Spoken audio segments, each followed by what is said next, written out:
नया दिन, नई खबर, हर बड़ी खबर पर हमारी नजर। खबर जिसका हम पर, आप पर और देश की सियासत पर होगा असर। और इस बड़ी खबर के हर पहलू पर बजेगा नगाड़ा, क्योंकि यह है जनता का अखाड़ा। नमस्कार, मैं हूं आनंद नरसिम्हन।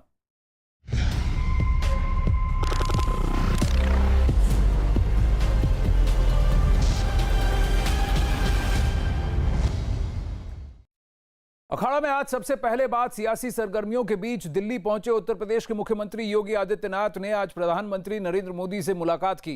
प्रधानमंत्री जी के साथ मुलाकात के करीब 1.5 घंटे तक ये मुलाकात चली है। प्रधानमंत्री से मुलाकात के बाद योगी आदित्यनाथ बीजेपी के अध्यक्ष जेपी नड्डा से मिलने पहुंचे हैं। ये तस्वीरें हैं थोड़ी देर पहले की। और कल शाम को भी गृह मंत्री अमित शाह से भी 1 घंटा 45 मिनट चली मुलाकात थी योगी आदित्यनाथ की। और आज सुबह प्रधानमंत्री नरेंद्र मोदी से भी 1.5 घंटा मिले हैं। अब राष्ट्रीय अध्यक्ष बीजेपी के जेपी नड्डा, उनसे भी मुलाकात करेंगे। अमित पांडे जेपी नड्डा जी के घर पर मौजूद हैं। यतेंद्र शर्मा राष्ट्रपति भवन पर हैं और अजीत सिंह जो हैं लखनऊ में हमारे साथ हैं सारे डिटेल्स के साथ। अमित पांडे के पास चलते हैं। अमित, क्या योगी आदित्यनाथ जेपी नड्डा जी से मिलने पहुंच चुके हैं? कितनी देर तक चलेगी ये मीटिंग?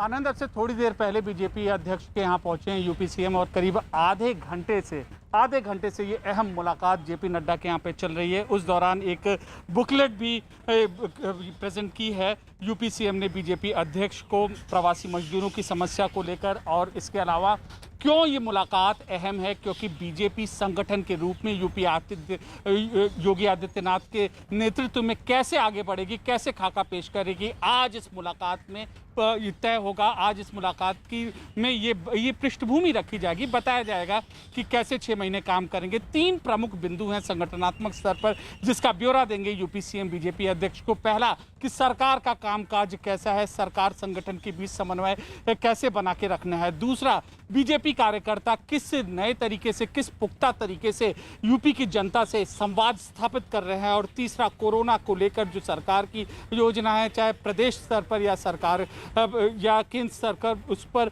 कैसे आगे बढ़ रही है बीजेपी। तो इन तीनों अहम चीज़ों को लेकर मुलाकात होगी। इसके अलावा राजनीतिक स्तर पर भी जो हलचल है कि विपक्ष एक बार फिर दम भर रहा है, चाहे वो सपा हो या फिर क्षेत्रीय पार्टियां हों, उनका मुकाबला कैसे करना है, नए अलायंस पार्टनर्स कैसे ढूंढने हैं, क्योंकि कई छोटे छोटे दल यहाँ पर यूपी में मौजूद हैं, उनसे गठबंधन पर नजर गड़ाए हुए है बीजेपी, कैसे उस दिशा में आगे बढ़ना है। इन सारी चीज़ों को लेकर चर्चा होगी। आधे घंटे की मुलाकात हो चुकी है आनंद, और ये उम्मीद की जा रही है कि 10 से 15 मिनट मुलाकात और यहाँ पर चलेगी। जी, तो कम से कम आधे 1 घंटे की मुलाकात जेपी नड्डा जी से भी। अमित पांडे, आप मेरे साथ बने रहिए। अजीत लखनऊ से मेरे साथ हैं, लेकिन मैं यतेंद्र से जानना चाहूंगा। यतेंद्र, प्रधानमंत्री नरेंद्र मोदी से भी 1.5 घंटा मुलाकात, कल गृह मंत्री अमित शाह से भी 1 घंटा 45 मिनट की मुलाकात। सबसे बड़ी बात यह है कि उत्तर प्रदेश की आबादी जो 20 करोड़ की है, माना भी ये भी जाता है कि इस राज्य की अगर आपकी नीति ठीक है और यहां पर आपने आपके गवर्नेंस मॉडल को प्रूव कर दिया और लोगों के विश्वास को जीत लिया, तो आपकी राजनीति और राष्ट्रनीति दोनों में फर्क पड़ जाता है, दोनों में बहुत बड़ा इंपैक्ट होता है। और अगर आप देखें, योगी आदित्यनाथ का एक पर्टिकुलर फोकस है, पॉलिटिक्स को छोड़िए, लेकिन उनके पास एक विषय है कि प्रवासी मजदूर का जो इशू है उत्तर प्रदेश में, ये बहुत बड़ा इशू है कि उत्तर प्रदेश के नागरिक को, एक निवासी को उत्तर प्रदेश को छोड़कर कहीं और जाकर क्यों रोजगार ढूंढना पड़ता है, क्यों अपने प्रदेश को छोड़ना पड़ता है, ये बहुत बड़ा सवाल है। और यानी उत्तर प्रदेश पिछड़े से अगड़ा कैसा हो, ये सबसे बड़ा चैलेंज भी है।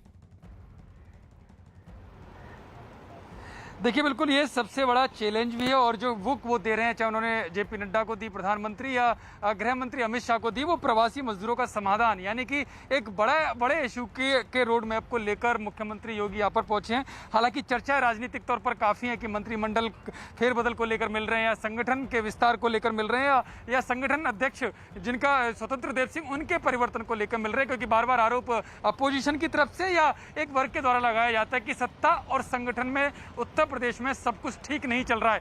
तो ये समाधान, जो किताब प्रवासी मजदूरों का समाधान, और जो आप सवाल कर रहे हैं आनंद, ये अपने आप में उसका जवाब है। एक तो कि 1-to-1 मीटिंग हो रही है, जब भी कोई बड़े फैसले लिए जाते हैं, खासकर बीजेपी की जो कार्यशैली काम करने की, 2 से 3 बड़े नेता एक साथ बैठते हैं और जो संबंधित मंत्री या मुख्यमंत्री या जो अधिकारी होते हैं, उनको बुलाकर उनको मैसेज दे दिया जाता है, निर्णय सुना दिया जाता है पार्टी का। लेकिन यहाँ पर 1-to-1 मीटिंग है, तो इसका मतलब साफ है कि केवल ब्रीफिंग हो रही है। कोरोना काल में किस तरह से काम किया, प्रवासी मजदूरों का जो बड़ा बड़ा मुद्दा आया और जी। चुनाव में जो खासकर काम करेगा, क्योंकि मैसेज यही है कि उत्तर प्रदेश के लोग हैं तो उनको कहीं बाहर जाने की जरूरत नहीं पड़ेगी। योगी सरकार उस पर काम कर रही है। योगी जो इंडस्ट्री एरिया है जो और जो इन्वेस्टमेंट है वो उत्तर प्रदेश में लाने का काम योगी सरकार कर रही है और किस तरह से केंद्र सरकार से उसकी मदद मिल सकती है, क्योंकि चुनावी साल है।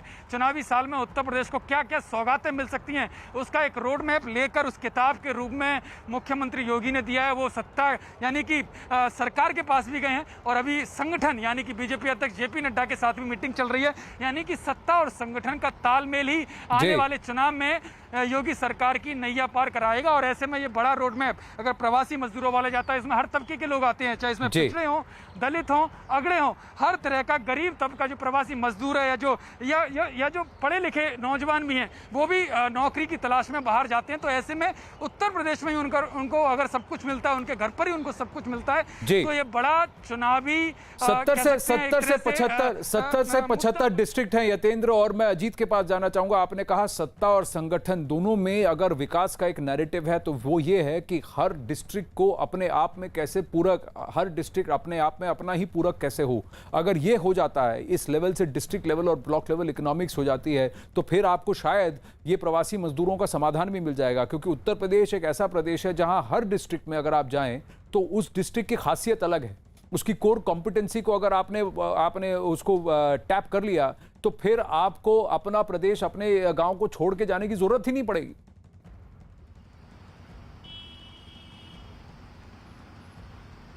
अजीत, देखिए बिल्कुल आनंद, आपने सही बात कही कि आपको अपना घर छोड़ के जाने नहीं पड़ेगी। इसीलिए जब पिछली बार कोविड के दौरान मजदूरों का पलायन हुआ तो योगी सरकार ने, खुद मुख्यमंत्री योगी ने इसका इनिशिएटिव लिया और उन्होंने वन डिस्ट्रिक्ट वन प्रोडक्ट के तहत उत्तर प्रदेश के 4 लाख लोगों को उसमें रोजगार दिया गया। बाकायदा इसकी रिपोर्ट आई। इसके अलावा हर गांव में जो उनकी समूह थे, जो एनजीओ थे, उसको एक्टिव किया गया। तो योगी आदित्यनाथ ने काम किया, वो चाहे अलीगढ़ का ताला हो, कन्नौज का इत्र हो, मुरादाबाद के पीतल के बर्तन हो, वाराणसी की साड़ी हो, तो इन सब को लेकर हर जिले का एक प्रोडक्ट उन्होंने स्थापित किया। इसके साथ ही हर जिले की एक जीडीपी कहा उन्होंने, हर जिले की अलग से जीडीपी आएगी, प्रदेश देश की आएगी लेकिन हर जिले की जीडीपी अलग से आएगी, उसको लेकर उन्होंने काम किया। प्रवासी मजदूरों को लेकर बैंकों के लोन के लिए मेले लगाए गए। तो मुख्यमंत्री ने जो समाधान मजदूर वाली जो बुक दी है उससे क्लियर है कि जिस तरह आपने देखा कि अमित शाह से मिला, उन्होंने प्रधानमंत्री से मुलाकात की, जो बॉडी लैंग्वेज है, जिस तरह तस्वीरें आई, उसको देखकर बहुत कुछ साफ हो जाता है कि एक संत अब जो है वो शासक बना और उसके बाद सियासत में भी पारंगत हो गया है। तो